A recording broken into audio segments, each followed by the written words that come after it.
Welcome to the Inside College Soccer Podcast, bringing together some of the best college soccer-related people to your earbuds, from coaches to players and beyond.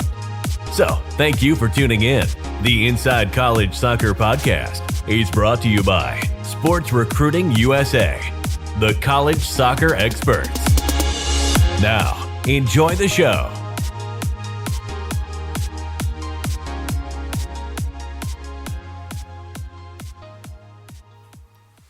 Oh, it's coming. Can you feel it? January 10th through the 14th. The United Soccer Coaches Convention is coming to Anaheim. This year there'll be Leonard Griffin from Cal Berkeley Men's Soccer. You'll have Carla Thompson from San Diego Wave FC, Randy Waldrum, head coach of the Pitt Women's Soccer team, and also the Nigerian Women National Team. You'll be able to see sessions out on the field. You'll be able to see lecturers. You'll be able to go into the exhibit hall and visit people that, frankly, it's the business of soccer right there in the exhibit hall. And then we will be there at our Inside College Soccer booth. Come by and see us. Right now, if you register, up until the 13th of December, you can get a special price of $425 if you use the code ICS24. That's Inside College Soccer. We'll see you there. Hello and welcome to Inside College Soccer Podcast with Sports Recruiting USA. Today we're joined by Michael Balogun. Thank you for joining us. So what I want to do, I'll call you Balo, but what I want to do is just talk about your journey. So Michael Balogun is a national championship champion. He won the NCAA championship with University of Akron in Ohio in 2010. So, you know, in rarefied air in doing that, we don't have many players that can say they've done that. You know, the amount of players that play every year and, you know, come and go throughout college, we don't have many players that win a national championship. So, you know, we want to delve into what that was like for you and, you know, what that whole experience was like. Because again, I'm not going to win a national championship as a player, and there's going to be a lot of players that are unfortunately not going to be able to. And so we want to see how that was. So, yeah, Balo, if you want to just give us a little bit about your background. Obviously, you played at University of Akron, and then what did you do from there? Yeah, no, thanks for having me. It's been a long time. We haven't seen each other in a very long time, so it was really nice to see you a few days or yesterday, and kind of be able to do this and get on and share what the journey's been like for me, what that college experience, especially that year, was like for me. So no, it's been great. Like you said, I was at the University of Akron, finished there. Great time there. Phenomenal program, is still doing well. Unbelievable program. Exactly. And after Akron went straight into coaching. The opportunities to play at the professional level didn't come like I thought they would. Okay. Which had to deal with and kind of come to terms with. Yep. At one point, but then went straight into coaching. I always knew I wanted to stay in the game.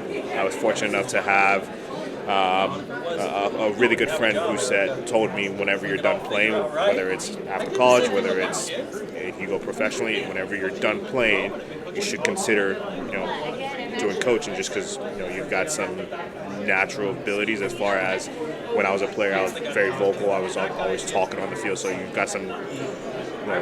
You do some things naturally that would translate well to the coaching side. So it was really nice that you saw that in me, was able to kind of plant that seed. So went straight into coaching. Coached at different levels in different places in Houston on the youth side, and from as young as the U8s to working at sort of a U23. It's now USL2, but at the time was PDL. Yep. Working in the college game on the women's side at different places. So just really try to stay as close to the game as possible.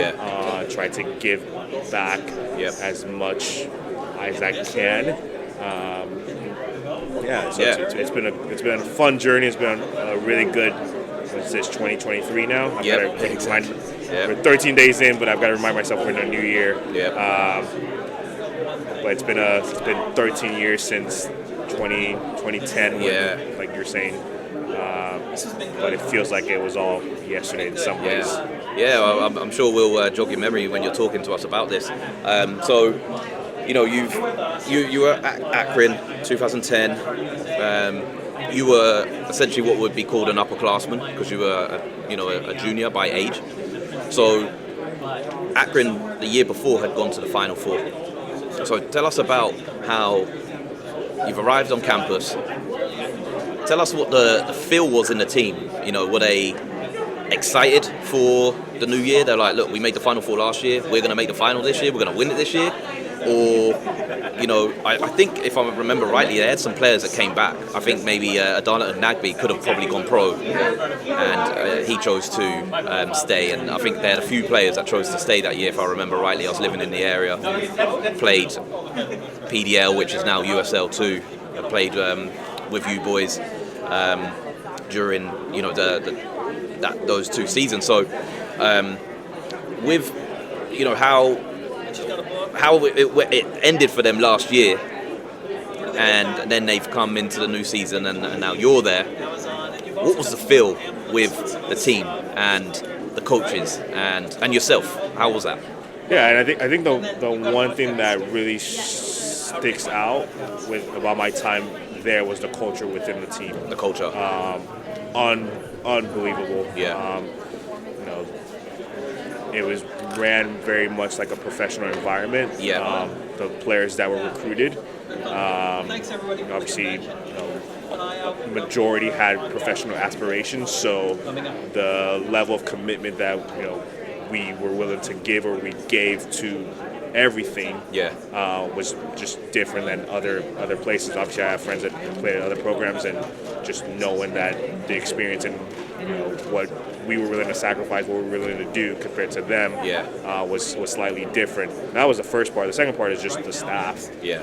Phenomenal staff. Obviously, Caleb Porter, who's gone on to win, I think, 2 MLS Cups, Portland and Columbus.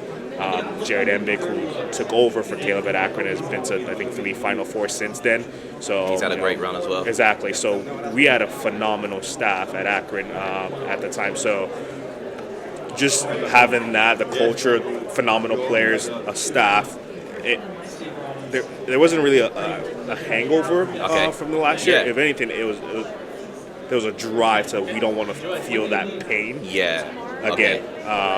And a lot of people say that, but I could sense it right away. I'll share a funny story once I'm done with this tangent.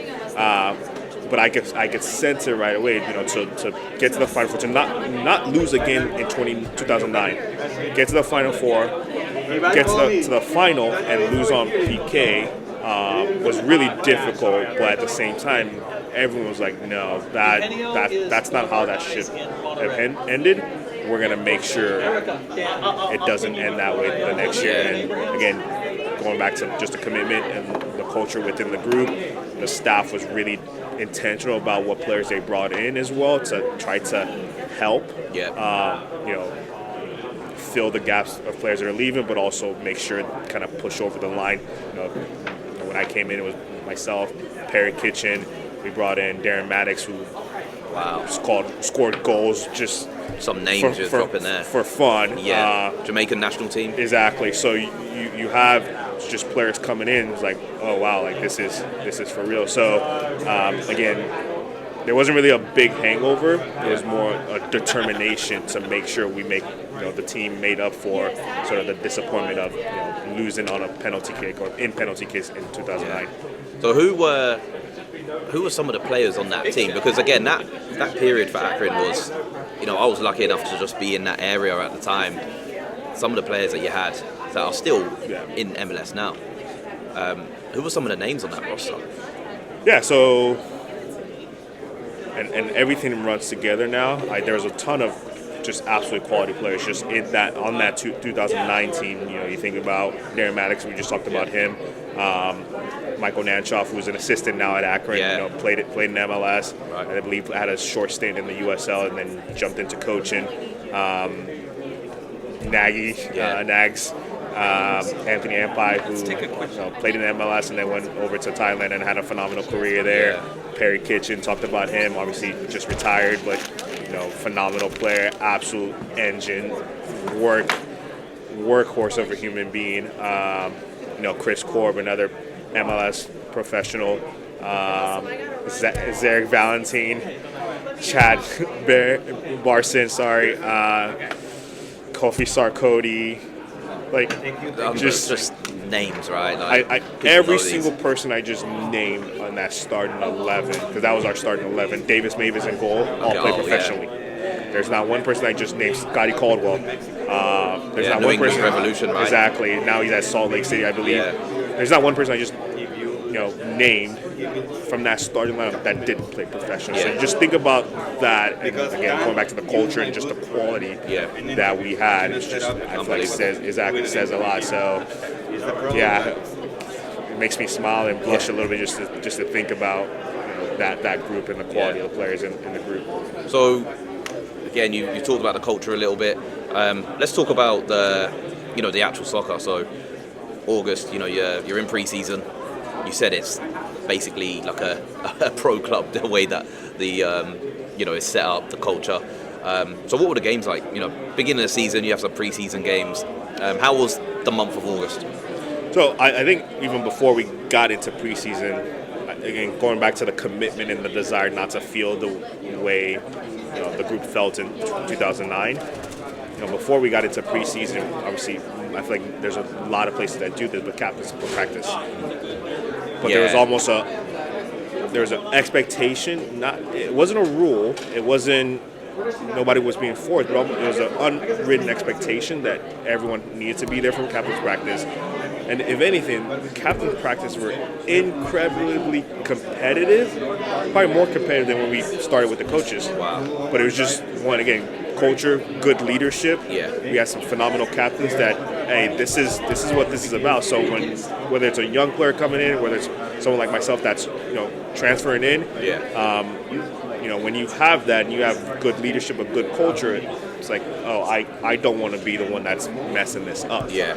The standards are set. So, that was before preseason started. We jumped into the preseason with the coaches, and again, I'm talking about just how it's very similar to a professional environment, just the structure of it from the staff. Caleb Port, again, goes on to work in Portland, Columbus. The structure of preseason was set up to help us maximize our time on the field, but also maximize a short preseason window. Right. So very deliberate in how the planning process is, the games they chose to play. A lot of teams will just kind of. There's different ways to skin a cat. Yeah. But we'll pack kind of preseason with games. If I remember correctly, it was very okay. We want to get some training in. Yes, games are important, but we want to get some training in. And we'll play games, but we want to make sure we hone, where we fine tune some things. We train, and then we'll play games. Really see, okay, where do we need to make tweaks? Where do we make adjustments? Again, just that part really sticks out to me. About sort of the preseason period and sort of the August period that you're talking about. Yeah. So you've got a good captain's practice in. Captain's practices, I should say. It's not one practice, it's multiple. Then you're with the staff, for the second, part of August. So you move in September. Now it's all right. Now we're playing. This is what I'm here for. How was that? It was good. The one thing that again, because we were in the MAC at the time, and this is no disrespect to the teams in the MAC, we were a very strong team. Again, I just listed the starting of 11 where every single player was a pro. We're stronger than a good number of teams in the MAC, so we needed to make sure, one, for RPI reasons, if once again at large bid and all that, the staff was very deliberate about making sure our preseason games are regular season games were very competitive. So a lot of things we did was we played ACC teams, Big Ten teams. So I don't remember our schedules specifically for the month of September, but it was a lot of finding some Power 5 oppositions to make sure we are ready for that deep run we want to make and expect to make later on in the season. So that was probably the majority of September was we need to make sure we're competing, we're testing ourselves. Yes, conference is really important, and we always we joke about being MAC daddies and being sort of the top team in the MAC. Yeah, you were definitely at the time. But we wanted to make sure when we got an at-large bid, and in order to do that, we needed to play Power 5 teams and really boost our RPI. So that was the bulk of September, getting those games in. Okay, so you're moving to October. You're now in conference. I think it got a little bit more competitive in the latter years. If you're talking, sort of mid 2000, 15, 16, those sort of years, and then even more recently. But at the time, again, Akron was, a absolute powerhouse. Especially when you're talking about those at 2009, 10, 11. They were powerhouses. You're playing top teams in the country. You're beating them. Get the RPI up. How was October with conference? Was that just, we need to make sure we take care of business here? Yeah, absolutely. And I think, again, the conference has changed quite a bit. Western Michigan, very strong team. Funny enough, Akron is actually, I believe they're not in the MAC anymore. Right. So, but before they left, it was Western Michigan became really, really strong. NIU, another really strong Bowling Green. team. Bowling really Green, exactly. strong. SIUE when they came into the conference. So over the years, you've gotten some really, really strong teams to make the MAC a much stronger conference. At the time, once we went into the MAC, because again, we were sort of the favorites within the conference. A lot of opposition was set up to just disrupt what we wanted to do. Okay.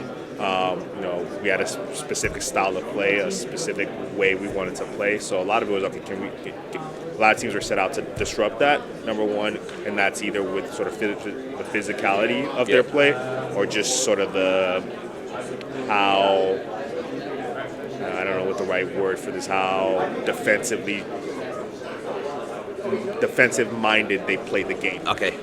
Just trying to keep us, limit our chances, and then hopefully try to catch us on a counter and nick one. So it was sort of a different challenge. Okay. It was nice to get those very competitive games early on in the season against sort of the Power 5s.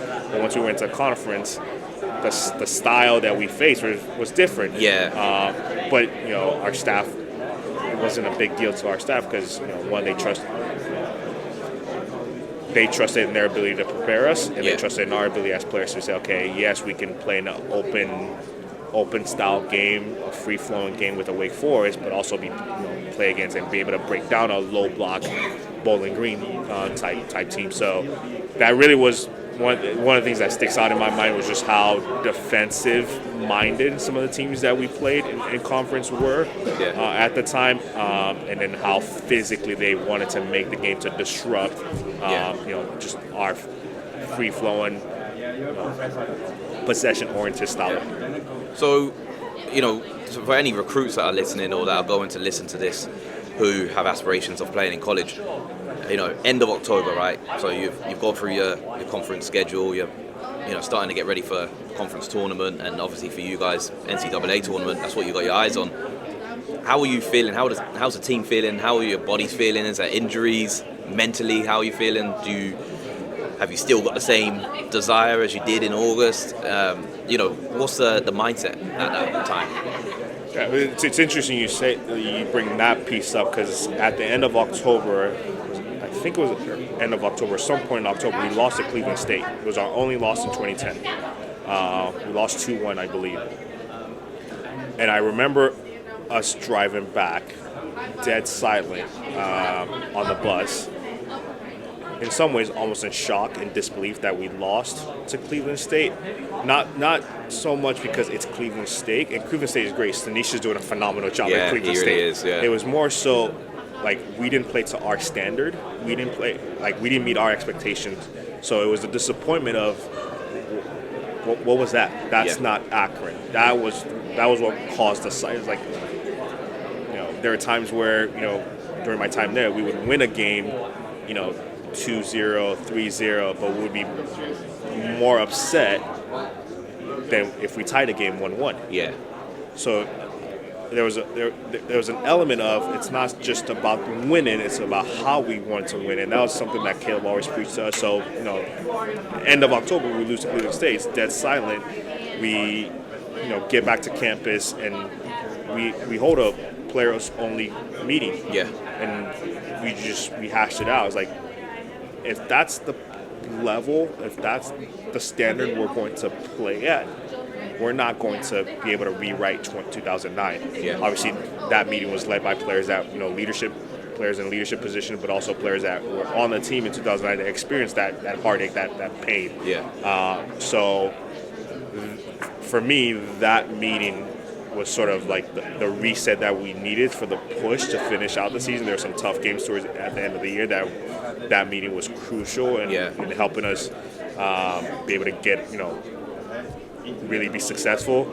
But to talk about sort of the mental side of it and just how the bodies were, you're tired. Yeah. Because the way the college game is set up, you're playing 2 games every week. Yep. I believe in the MAC at the time it was Wednesdays, Sundays. Okay.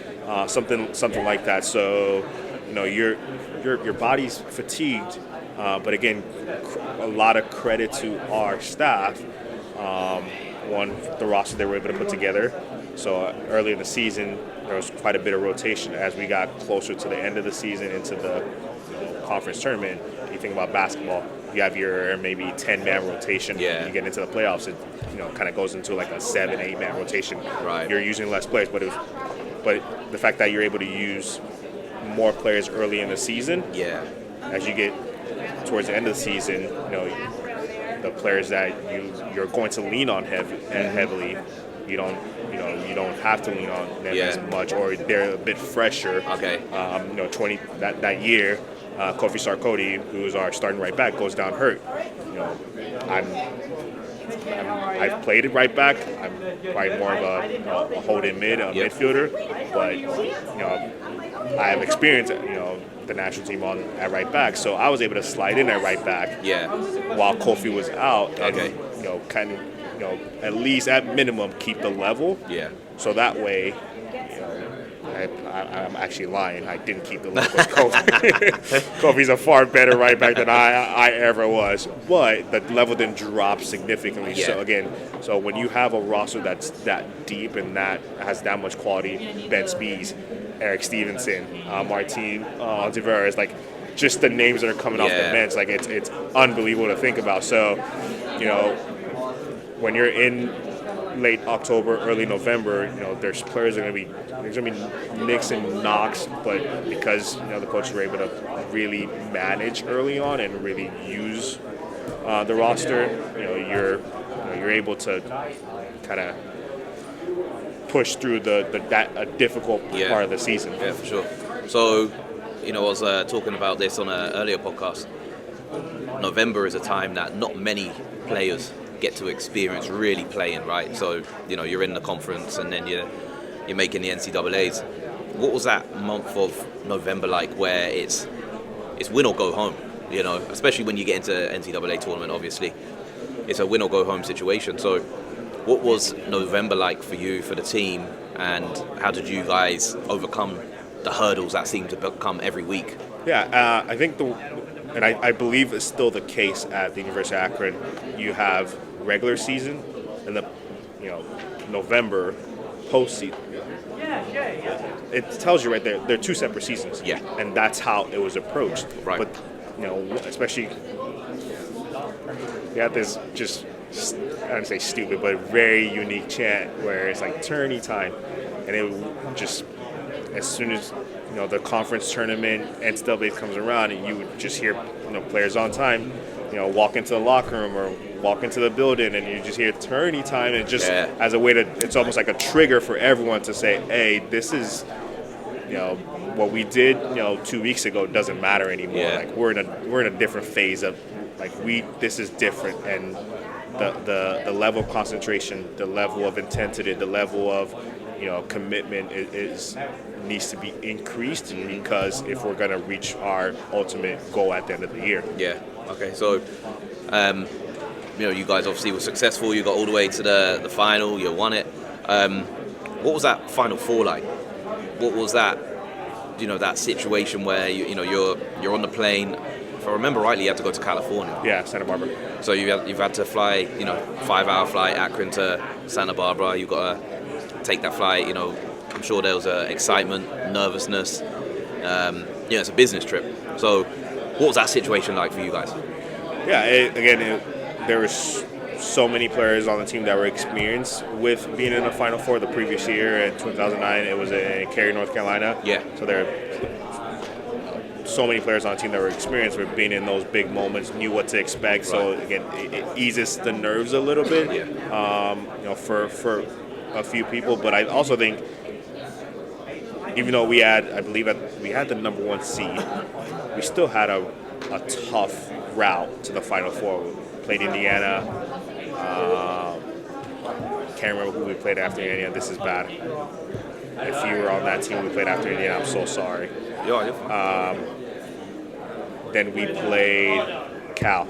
Okay. And that was probably the most exciting college game I ever played in. Yeah. I believe it was sunny, it rained, it snowed. No way. All in that game.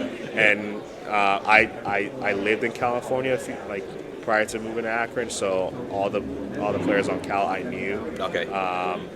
They also had a phenomenal group. Hector Jimenez, who's at Austin FC, Cervantes Carrasco, who played in MS for years, Demetrius Humphreys, AJ Soros, wow. David Bingham, goalkeeper. I can't remember where David is now, but again, another team that was stacked and had players in their group that went on and played professionally. Yeah. So, to play a team that competitive, and also was an interesting one because we, Akron at the time never really went out west, so they were almost like an unknown. Okay. So it created, there was some challenges with, okay, what are we going to see? What should we expect in this game? But again, to play that competition, to have to grind, beat them in penalties, it really prepared us for the Final Four, and to play against Michigan, who credit to them, we played them early in the year, and it was a lopsided score, but to drastically different team we faced in the Final Four. So the sense was we're ready for this. Yeah. We knew we were playing Michigan. Obviously, played them early in the year. We're having confidence from that game. Yeah. We had played some very, very tough teams. Again, credit to the staff and the really tough games we played over the course of the season. Yeah. So coming into the Final Four, it's like, okay, we've played these tough teams before. So if we're ourselves, if we play the way, if we stick to our DNA, our identity, we'll be in a good spot. So there was some nerves, but again, the fact that so many players had been there before, yeah. The fact that we had been prepared by the staff, we felt very comfortable and confident going into the Final Four. Yeah. Okay. So you win your first game, which was against Michigan, and then who did you face in the final? Louisville. So you faced Louisville in the final. Talk to us about that final. From the morning to when you was able to lift that trophy. What was that like?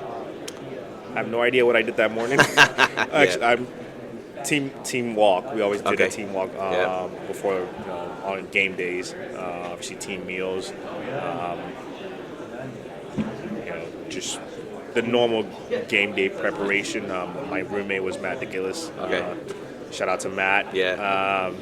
So just a normal watching TV, relaxing. Team walk, meals. Really trying to mentally, visualize and prepare for the game. Go to the stadium. very confident, very calm. And again, I can't credit them enough. Just, even if they felt and there's maybe a bit of nervous or anxiousness from the staff, we never really saw it. Yeah. Or they did a really good job of trying to hide it or keep it away from us, which I think the one thing, at least I believe, is players can sense that. Yeah. There are times where it's good to be honest Yeah. with players, whether you're feeling anxious or whether you feel confident. There are times where you have to, they have to believe that you believe. Yeah. They have to believe that if they sense that you're confident, they'll be confident. If they sense that, especially in those big moments, they sense that you've got a bit of or you have some nerves. Yeah. That can be transferred over to them. So I thought they were really good about, hey, we're prepared for this. We're ready for this. This is, I don't say just another game, but this is another. It was more so not just this is just another game, but this is another opportunity to show what Akron Soccer is about. Yeah. So I thought that was really a great job that they did. And it really was just sort of a back and forth. Louisville had a really, really good team. Cannella, the coach at the time, did a really good job preparing his group. Funny, interesting enough, Cannella was at the University of Akron, and then went to Louisville. Yeah. So he was very familiar with Akron. He went there before. He was there before Caleb took over at Akron. Yeah. But phenomenal team. Kenny Walker. Oh my God. Why is Kenny the only player I'm thinking of on their team? Oh God. Dylan Maris, really good team. To get that far, you have to be great. Exactly. Right? Yeah. But just really good players as well. Yeah. Kind of a back and forth game. Mm-hmm. We wanted to dominate, we wanted to have the ball, but when we did a little bit, but they also had. They're a good team. They had opportunities. They had the ball a little bit, and ultimately it just came down to a set piece moment. Scotty Caldwell picking up a second ball and left-footed. Funny enough, Scotty is known for being absolutely clutch in postseason. That's one thing he is known for. But left-footed shot goes in the back of the net. It's like, oh wow! And I think that was early on. Everything's a blur. I'm pretty sure that was early on in the second half. So now it's okay. Can we weather the storm? Yep. There were some chances late in that game. I believe Mavis makes a kick save or something. One goes off the post. But as the game went on, because you're trying to hold on, which is kind of opposite of what we want to do. We're typically trying to see out games with possession, but again, you're facing a good team, so it's going to change a little bit. But you're trying to see out the game. They're getting chances. Like you said, we managed to hold on, get the 1-0 win, and it was a sense of relief. And also a sense of absolute joy. One, relief that the work that's been put in, we're reaping the benefits of it. To joy for the fact that we're national championships. So first national championship to come to the University of Akron. First national championship to come back to the greater or the Northeast Ohio region. Wow. I mean that's a great feat, right? Exactly. So there was just a lot of things that I was like, man, this is awesome.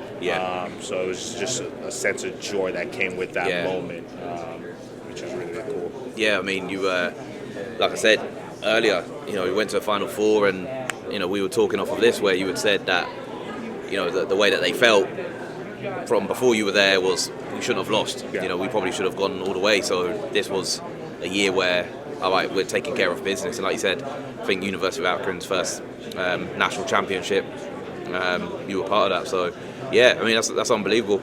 I'd say parting words for you, having, again, been in rarefied air, being able to win a national championship. Again, not many people get to do that.